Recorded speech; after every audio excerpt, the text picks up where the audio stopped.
bit of a strange kind of time for me at the moment, but I'm here. So let's cut to the chase. People have been wondering now since the 15th of June last year, when you had a really horrific, life-changing fall at Worcester, wasn't it? Mm-hmm. What was going to be next? So you've now reconciled yourself to the decision, which probably won't surprise many people, but just tell us where you're at. Yeah, like obviously the prognosis early was very was quite bleak about, you know, returning to ride and all that, but kind of around September, when the rehab was stepping up, you know, typical rehab for any injury, like you really fly, and I kind of kidded myself thinking I could get back from this. And then it kind of got to around Christmas time. I had another operation around early December, I think, and since that the progress has like really plateaued, and I can do like the gym is very good because it's a stable environment, but as far as like walking on uneven surfaces or running, I can't run or jump or anything like that. I can't ride a horse really. Arguable people could have said a lot of people would have said I couldn't do that anyway, but what's the difference? But yeah, so since Christmas, like any time I've got on the horse since, it's not really gone well, and you just can't really do it, and I definitely couldn't do it wouldn't be able to ride in the race or anything like that. And speaking to Jerry Hill and my surgeon, the chances of that improving are you know negative now, and so that's it. So reluctantly, you've had to say no more. Yeah, on medical grounds, yeah. My knee will never stand to the demands of being a jockey or anywhere near it. So that's it, yeah. I want to talk at some length about what's been an extraordinary career. But first, I want to take you back to the day that has changed everything, the 15th of June, 2023. You're never going to forget it. No. And I think because of where it sits in the year, the wider racing public perhaps were not acutely aware of just how bad your situation was. If you can you relive it for me? Oh, I suppose I can, yeah. I can remember it anyway. Yeah, like it's Worcester, 8:30. I particularly like summer jumping. Didn't really want to be there, really, within reason, but kind of had to. I took the summer off before, and it didn't really go down very well, and I kind of felt I had to kind of show a bit more commitment, even though that was never the case. I had no real trainers to ride for the previous summer, so I just kind of thought, well, let's go and see a bit of the world, and I loved it, but you know, it wasn't that well received, but you know, that's fine. I have no, you know, grievances. You know, jockeys get hurt and that's that. But obviously, I went to Worcester, and the horse I was riding, like I was the only one who'd schooled him. He'd always schooled in front, and you know, he'd never shown any inclination to do anything like that before. And he jumped the third last in front. He jumped the second last in front, and he decided he didn't want to jump the last. And yeah, so I hit the wing literally at 30 mile an hour directly with my knee. Well, not the wing. The wing probably would have been a little bit more forgiving, but those the lead-in rails are a lot more substantial, and they're held in place by metal stakes. So it might as well be hitting a wall. You know, the fact that it was plastic made minimum difference, and yeah, so it was pretty excruciating. But it was fine. The medical staff were good. I had oxygen within a couple of minutes. Didn't really touch the sides, but to be fair, I had the morphine in then straight away, and my leg was probably at, I don't know what angle it was, that bad, and with a lot of cuts and all that. So I didn't really. When I looked down, it was effectively at right angles. Kind of closer to that than the way it should be. And I didn't really know, because I could see it was like looked really weird, and they'd cut my britches open, and my kneecap was kind of around here somewhere, and I could hear them kind of. They were quite urgent to straighten my leg with blood flow and all that, and. Yeah, once they did that, it was actually, the pain was pretty manageable for a few hours, but then I was kind of left in a trolley at Worcester Hospital at like 9 o'clock for, I think I had another 5 hours without pain relief. So it was that was a pretty dark time, and my phone had run out of battery, so I was just left on a corridor. I'd never forget it. And it was like the NHS, like you know, they can only do so much. There was literally lines of us the whole way through, as far as I could see, up, down, and even in all the alcoves of just people trained to beds, getting sick, shouting, roaring, whatever, like, you know, with police. And I just kept asking for pain relief, but they were just too busy to kind of come to me. They found me a bed about 6, 7 o'clock in the morning, still in my racing gear. And to be fair, I was speaking to Jerry Hill. So you were there lying in a corridor. Yeah, no pain relief. No pain relief for 5 hours, with your britches cut up to your knee, and you could see your kneecap. They had straightened it at this stage. They had to straighten it very quick on the track for blood supply. Blood supply, yeah. So, but it's still. You can still see the. Oh no, it was still at a particular angle, and I think it was about 4 o'clock in the morning. Two nurses straightened it again with a doctor, but I had no pain relief for that. That was pretty. I had a bit of gas in there, but it didn't really touch the side. So it was, and I said, 5 or 6 hours when, as you say, no phone, no contact, no people, just that noise around you, people in distress. What were you thinking about life, your career, beyond just the excruciating pain? If there was a fellow with a chainsaw or a substantial saw, I would have given him any money, just cut it off at that stage. It's mad. But the whole way through, the whole rehab from the start to the finish, I did it all by myself as well, really, with Emma Edwards and Conor Schumacher. It was always one-on-one. Kind of, you just live in the moment and you just get it done. And you have to be pragmatic about these things. I had a broken leg or whatever it was.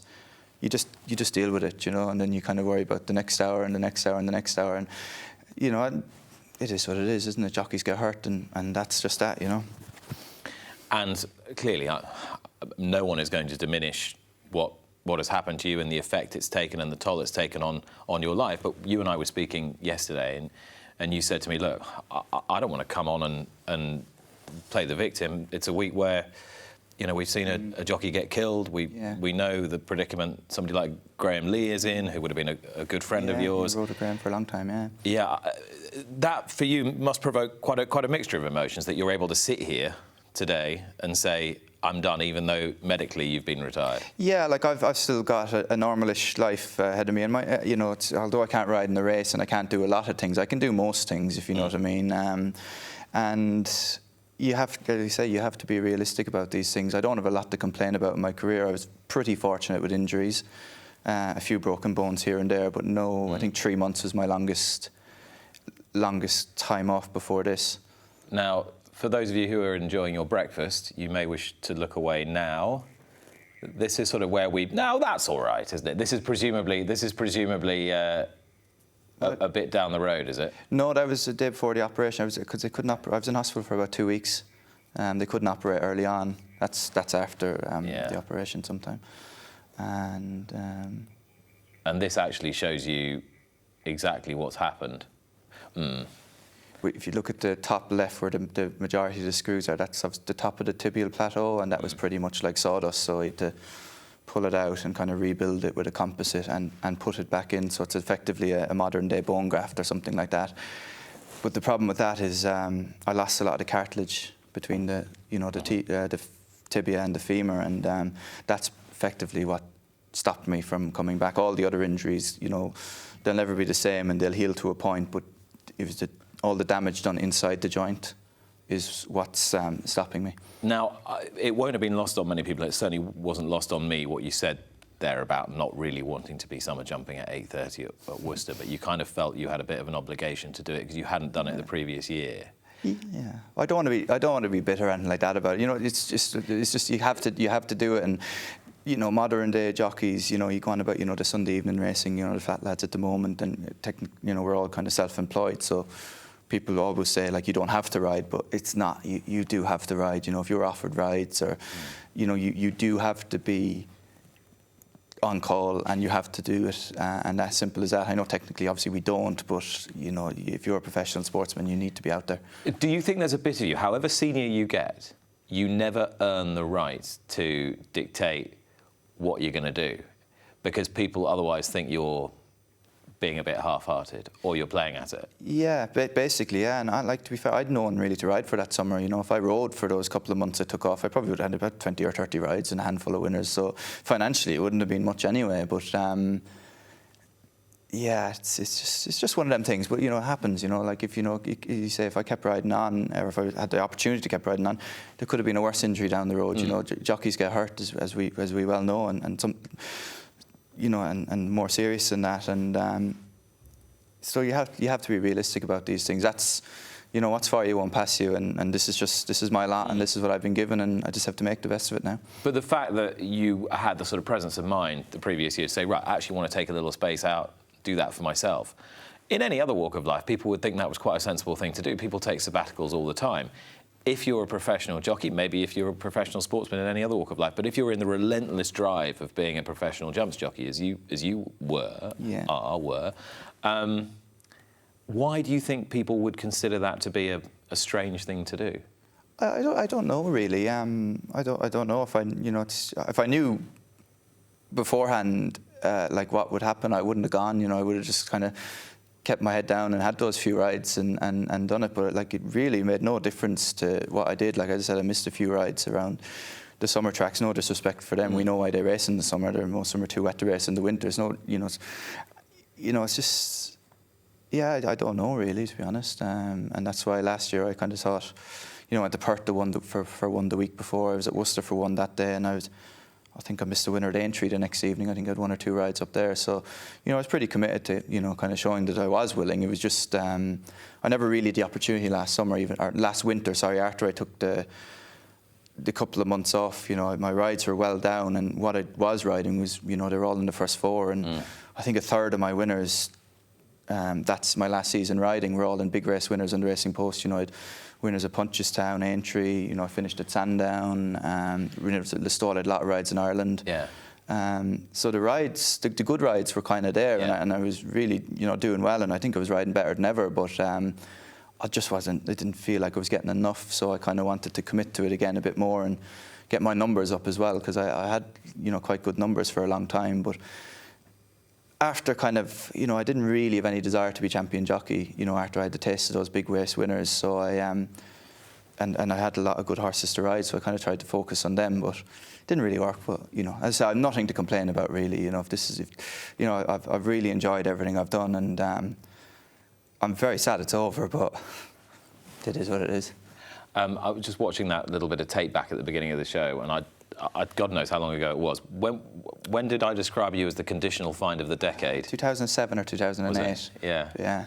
And at that time, how did you think things were going to pan out? What in your mind was the future going to look like? I don't know, but I mean, you were the next big thing. Yeah, I was champion conditional No, I think I was champion conditional the next year. I rode in the National that year, and I've rode in the National every year since, bar the COVID year. I think I was like a 7-pound claimer. And I got round, and then the next like 7 years I fell or unseated or something, or got brought down. So it's chose the wrong one. But that was the next year. That was Monmouth, yeah. And I picked Stan, who was in that clip actually. But I'd love to go back, because like I don't think I would have been very easy to deal with then, because it all happened quite quick for me. And I think Venetia put up an awful lot. And I rang Venetia last night to kind of say thanks for everything, because I think we were over 300 winners for her. You were a real team, weren't you, for a great team, long but time. I think I should have been easier to work with probably, because when it kind of happens that quick, you know, the winners are supposed to win and the losers are disasters, and you know, it took a few years to realise that, you know, I really mellowed out and kind of took it all in my stride the last probably 7 or 8 years, and I think it would have been a lot easier to deal with. Okay, so why were you difficult to deal with in the no, I think it's just younger. When you're younger, you just kind of want everything to happen, and if it doesn't happen, it's a disaster. You never really see past the, you know, the present day and kind of reflect on, you know, horses get beat, it's fine. You know, you've got 6 rides tomorrow. You know, a couple of them will probably win, and just get on with it. And this took me a while to figure that out, but Venetia was great with me, and you know, I said we had some wonderful winners together, and she's a brilliant boss. So how did you end up in Venetia's in the first place? So I was very lucky. I went to Henrietta Knight's, and I got great tutorial there from herself and Terry. Terry was great help to me, massive help.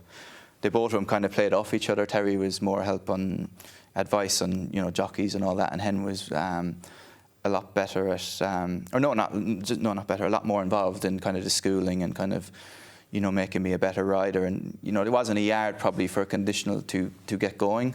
So they suggested Venetia's, and Venetia gave me the job, and my first winner in the following October, and as I rode in the National in April. And yeah, it was, to be fair, one thing I'm proud of is I pretty much rode winners every month for the last, 17 years. You know, I never really had many dry spells, and so I'm proud of that, because it meant I did my job well for a long period of time, and yeah, arguably whether we left some behind, and I definitely made the wrong decisions on a few things. Like before my first Grade 1 winner, I'd given up the ride on Q Card, Thistle Crack, yeah, national winner, and a few more. So yeah. The national winner, I suppose, will haunt you a little bit, that you didn't ride Mon Mome. But was that a fairly straightforward choice at the time? Well, they were both kind of 100 to 1, so like it was a bit of a coin toss. Yeah, it was a bit of a coin toss, and I rode Mon Mome in the previous year's Grand National, and when he was like a short price, wasn't he? Shortish price, yeah. And then I rode him in the next year's National, and he was a shorter price again, and I literally decked him. It was probably the only time he ever fell at the 4th last, when he would have actually been placed again. But you know, I kind of laid that to bed, you know, after what happened to Liam, because you know he deserved that really, and you know he won the National and I didn't, and you know there's bigger things in life, as we've seen, you know, as you're going to talk about later on in the show. And the only thing about a National is the one race that probably transcends the sport. Well, it did those days anyway, when it was proper fences and 40 runners, but it's probably losing a little bit of its allure now, but that's another kind of conversation, isn't it? Well, it's a conversation that you brought up, so let's have it. You've ridden in the race an awful lot. You rode in the race before the changes to the fences in 2013, and indeed, yeah. You know, Mon Mome you rode in 2008 and 2010.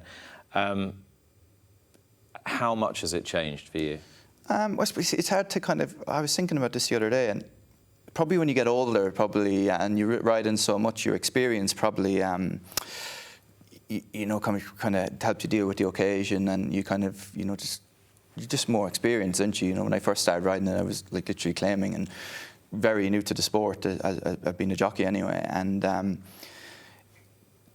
I just, you know, and I understand the changes have to be made. Racing needs to come into more modern day, you know, society and make changes. I do understand all of that. But it's kind of at the National's expense, and I don't think that's anyone's fault. I think, as you say, changes had to be made, and you have to be seen to be doing stuff. But I think in doing so, unfortunately, and it probably can't be helped, it does probably take the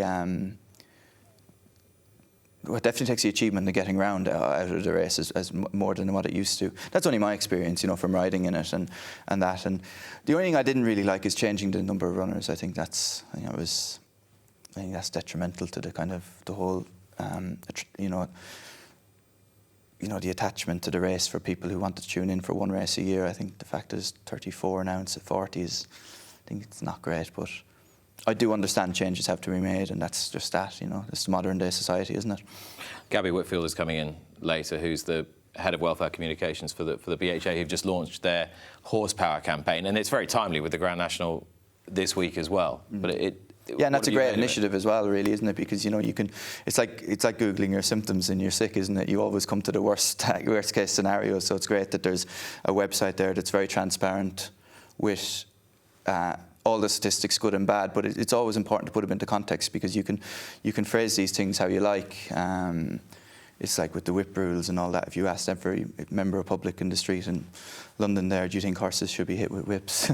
They'd all say no. But if you actually put into the context of what the pro cushion actually is and educated people on it, you'd probably get very different answers, wouldn't you? It's all about how you phrase stuff and how you put stuff out. It's education, isn't it, basically? And, you know, we have a really high standard of welfare for horses, and there's a lot to be proud of in the sport. So, you know, we probably should own it a bit more rather than bowing down to people who'll never be happy until horse racing is gone, really. And I suspect, without wishing to put words in her mouth, that's kind of what Gabby will say when she joins us a little bit later. Let's talk a little bit about you and Venetia, and why in 2023, when you had your last ride, you weren't still the stable jockey to Venetia Williams, given how well you'd got on in that early part of your career and given how many winners you rode for her. Yeah, I had a great journey. As you say, I rode the winners for 110 different trainers, and a lot of them from claiming straight through to the end, which was, you know, again, something to be proud of when I'm looking back, reflecting on, you know, what the last 17 or 18 or whatever years has entailed. And I went from Venetia's to got offered a job with John Ferguson, which was in real life, really. When I, you know, look back now, it's kind of, I had a 2-year contract, and I think it only lasted about six months. So was that a straight leave one for the other? Yes, yeah. It was, yeah. So Yeah, it was like, this is too good an opportunity to turn down. He's going to be the next big thing. Yeah. In fact, he was for about 5 minutes. And it was looking like it was only going to improve. And I still rode a lot for Venetia in the following years, but obviously, you know, when you separate from a trainer, that's probably the wrong word, but when you kind of move on. Was she good? Was she fine about it? Yeah, she was brilliant. She was, you know, looking back now, she was brilliant about most things, to be fair. And do you think other trainers wouldn't have been as fine about it? I think it's like anything. When you leave a position, you know, and even when you know, jockeys, and I've gone my separate ways from trainers, it's always the same interviews, like, we wish them luck, and, you know, they're still going to be part of the team. It never works out. None of us believe it, you know. No, I know, but it's just regurgitated from, it's just a template kind of. We still got on great, we're still the greatest of mates. Yeah, you know they hate each other. Yeah, exactly. And I can safely say there's not many, I have very good relationships with all the trainers I rode for, past and present. Yeah. But it is when you move on, but they have other jockeys coming in to ride out, and it's a competitive sport, so they can't look after you when you've effectively left, or whether they've kind of marginalised you anyway. And that Ferguson flame, it burned pretty bright for a few months, didn't it? Yeah, I think I had 60 winners, or 59 from April to December. That's insane. Yeah, it was really So this good. was when you were going to be, this is, right, he's going to be champion jockey now. Yeah, I think it was second to Richard Johnson that year, Yeah. and it was Dickie's first championship as well. So, yeah, it was a great year, and then kind of went from there to John Joe's when I was there for a year or 2 years maybe. John, over 100 winners for John Joe as well. He had a very bad bunch. No, it's not very wrong. He didn't have a great bunch of horses at the time, but we had a lot of winners. And he looks like the quality's gone up again, which is great for them, and be good friends with John Joe Jr., so that's fine. But when I was, he didn't have the best bunch of horses, and John Joe Jr. was coming through. And I'm getting the feeling it was a very moderate bunch of horses. I'm getting that strong vibe. Yes, yeah, sorry for repeating myself, but you can't pull back from it now. No. I think you think it was well documented at the time. It was no one's fault, you know. Yards go through that, but you know, because of that. You know, those horses needed claiming off, and John Joe Jr. being a 7-pound claimer and a son, and like as good a conditions come through in the last whatever years, probably since me. He was going to ride him, so I just thought there was no falling out. I literally just stopped going in there, and that was that. And I was freelance for, I don't know, but I always had the support of good trainers, like really good trainers, like Anthony Honeyball, Emma, Charlie Longson. Probably shouldn't have started naming names in case I forgot anyone now. And I rode a lot of winners in those times, and then and through John Joe, obviously had the link with JP, and they were fantastic. JP and his family and Frank and his team and all that were fantastic for me for the last 7 or 8 years. Nearly got to 100 winners for him, and some really big winners in there as well, which was very important. And I can only be grateful for those opportunities. And was that the constant trade-off through your career, trying to marry up the quality with the quantity? I got the sense, say a decade ago, maybe less, that you were getting a little frustrated that the winners were flowing, but the big ones weren't coming. Yeah, like there was big handicaps, you know, when Welsh Nationals or Venetia and Taquin de Sol winning the Paddy Power, or whatever it's called now, so there 15 different names since that. And but you were on the big stage all the time. All the time, but you just weren't getting the main part. Yeah, and as I say, I gave up a couple of opportunities in Kew Card and Thistlecrack. And how did that happen? Well, I got the ride in Kew Card at Punchestown, and I committed to him for the next year. And literally about a week later, I got the John Ferguson job, so I had to ring Colin Tizard up and say, this is the situation, and rightly so. They wanted more, they wanted a committed jockey, which ended up being Paddy, and I think he won the King George next year, and he won the Charlie Hall and whatever else he won. Was Colin fairly cut and dry? Oh no, Colin's brilliant. I rode a lot of good winners. They let me ride Native River. Won an all-round chase for them as well, and plenty of winners for Colin. And they were again one of those trainers that I used to ride a lot for over the years without being committed to them, and vice versa. So. No, he was very good about it, but I think I had nearly just under 1,000 winners before I had my first Grade 1, which is Paisley. Unusual, isn't it? Very, and it was kind of nearly embarrassing at the time, because you kind of should, when you see lads having them 17, 18, you're thinking like, geez, I waited till I was 28 or 9. So when the microphones come under your nose, when the horse is finished and you've won your Grade 1, and they go, "Oh, Aidan Coleman, it's your first Grade 1," was there a bit of you thinking, Yeah, I suppose it was a lot of relief at the time as well, but luckily they came a lot more plentiful after that, to be fair. But I suppose when I waited that long for that initial grade one, one thing I did is I always appreciated those good horses more, those big days more. And I literally can remember putting my colours on to weighing in of every grade one winner I rode. There's only about 13 of them, but you know, I really enjoyed, you know, them ones, and I understood how privileged I was to be in that situation, and it wasn't lost to me because I waited that long for them.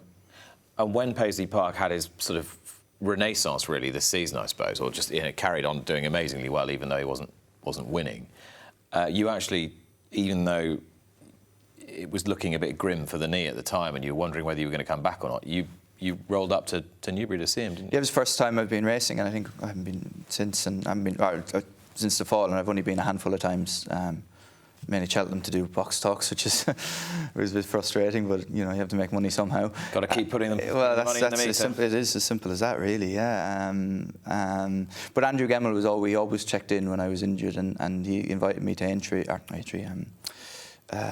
Newbury, and I you know, I took him up on the offer, and it was, I think he beaten a short head 3 times, which was very frustrating for Tom and all that. But he gave him wonderful rides. Sometimes they just don't win, and his age was catching up with him. Although he wanted to be there and he was still running to a high level, he was just lacking that kind of late on gear that he always kind of found with me. And yeah, it was a shame he couldn't win this year because I really did want him to win. Was there a bit of you that was just thinking, God, I just wish I could get on him and... Oh, obviously I wanted to get on every horse at the time. But just did you feel that you might be able to do something because you knew him so well? No, and I'm not just saying it to be political or that, you know, say the right thing, and Tom Bellamy's a good friend of mine, but he gave him, like, his Ascot ride was as good a ride as Paisley Park's ever got. It just didn't win. And he literally did nothing wrong, and he did the other 2 times as well. And I'm not just saying that, it's easy to say it, but if you dissected them races, you know, I know him better, but Tom rode him how I would have rode him all those times as well. So, should we have a look at him winning the Stayers Hurdle? 2019. Let's do it in 2019. This, of course, was part of Golden Hour at Cheltenham, that wonderful afternoon, that Thursday afternoon. And I mean, how much did he have left this time? No respect for the last. No, I think it was probably I had no respect for the last. He'd never made a mistake before that, I think. So. Look at the ears. Yeah, they've become famous in the end, didn't they?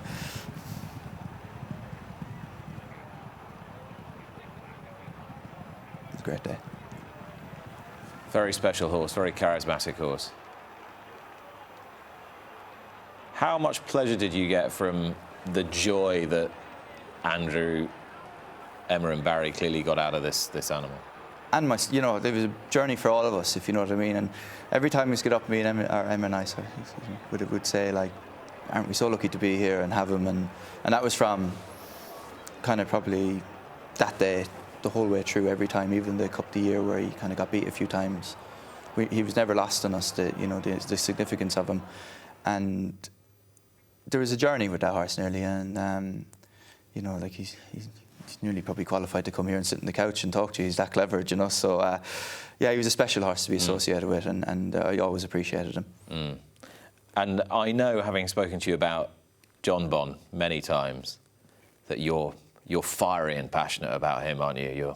Yeah, probably. Look, you know, it's kind of in the past now, that, unfortunately, so probably lost. The thing is, though, I could see a bit of you with Paisley Park all the time you weren't riding him. Yeah, like John Bon was, you know, I think he was a victim of his price tag, really, and you know, and people, because he's a bit precocious, which is a trait of most walk in the parks, which is fine. They usually, you know, when he was going, he was such a straightforward ride, but he was just kind of made out to be something he was not, which, you know, kind of frustrated me. But looking back now, you know, I should have just said nothing and just rode him, because probably made me look better than I was.